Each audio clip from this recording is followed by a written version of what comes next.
On March 31st, 2006, a 27-year-old medical student walked into a crowded bar in Ohio. Security cameras captured him stepping onto the escalator.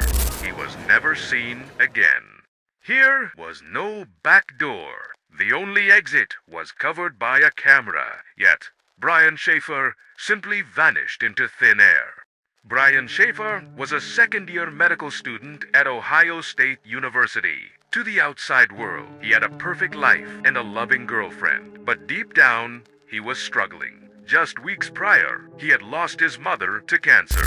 Friday, March 31st, marked the beginning of spring break. To take his mind off the grief, Brian and his friend Clint Florence decided to go out for a few drinks.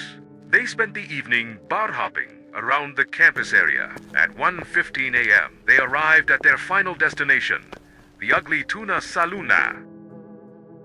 The bar was located on the second floor of a complex. The only public entrance was a set of escalators, the exact spot where the security cameras were waiting. Inside the Ugly Tuna, the place was packed. A live band was playing. Brian, Clint, and another friend, Meredith, were drinking and talking. Around 1:55 a.m., Brian told them he was going to speak with the band members. He walked away into the crowd. The security camera outside the bar's entrance picked him up again at exactly 1:55. The footage shows Brian talking to two young women near the top of the escalator.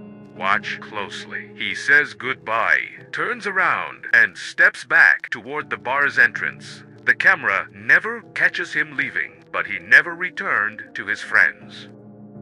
At 2 a.m., the lights came on. The bar was closing.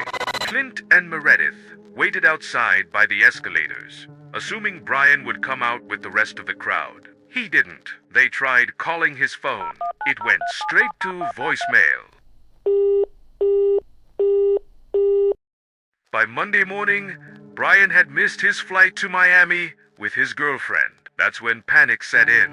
The Columbus Police Department launched a massive search operation. They started with the most obvious place, the bar itself. The Ugly Tuna was thoroughly searched. Dogs sniffed every corner. Officers checked the bathrooms, the closets, and even the air ducts. But they found absolutely nothing. No blood, no signs of a struggle. Investigators then turned to the building's security cameras. The complex had several exits, including an emergency door for employees. Every single camera was functioning that night. Every frame was reviewed. They tracked every person who entered the bar that night, and they tracked every person who left. Everyone was accounted for, except Brian Shaffer. It was mathematically impossible. Over the years, countless theories have emerged. The most popular one suggests that Brian managed to slip out through a service exit, possibly disguised as a band member or construction worker. Did he want to start a new life? His credit cards and bank account were never touched, but his phone, it kept ringing. Brian, please pick up. You missed the flight. Where are you? Just call me back, please. But the darkest theory is that he never left the building. The complex was under heavy construction. Some believe he met with foul play and was hidden within the concrete walls. To this day, Brian Shaffer remains missing. A man walks into a bar and the world never sees him again.